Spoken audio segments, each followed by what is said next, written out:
Pour étudier la parité de la fonction cotangente, la première chose qu'on doit faire quand on veut étudier la parité d'une fonction, c'est d'abord essayer d'observer son domaine de définition. Parce que pour qu'elle soit paire ou impaire, il faut impérativement que son domaine de définition soit symétrique par rapport à 0. Et donc ici, pour la fonction cotangente, on l'a vu dans la vidéo précédente, le domaine de définition, c'est quoi? On avait dit que c'était l'union K appartenant à Z des intervalles ouverts Kpi, K plus 1 fois pi, d'accord?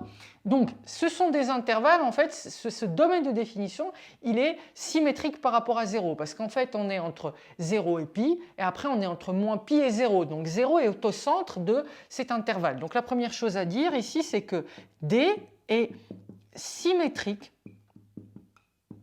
par rapport à l'origine, par rapport à 0, par rapport à 0. Ensuite, pour étudier la parité ou l'imparité d'une fonction, on calcule f de moins x. Et on essaie de voir. Donc ici, cotangente de moins x, pour quel que soit x appartenant à ce domaine de définition, si vous calculez cotangente de moins x, qu'est-ce que ça nous fait? Ça nous fait cosinus de moins x divisé par sinus de moins x. Et là, les amis, il faut vous souvenir que le cosinus de moins x est égal à cosinus x. Le cosinus est une fonction paire.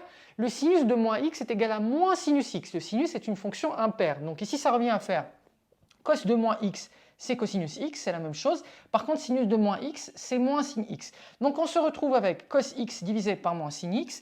Et donc ça, c'est égal à moins cotangente de x. D'accord?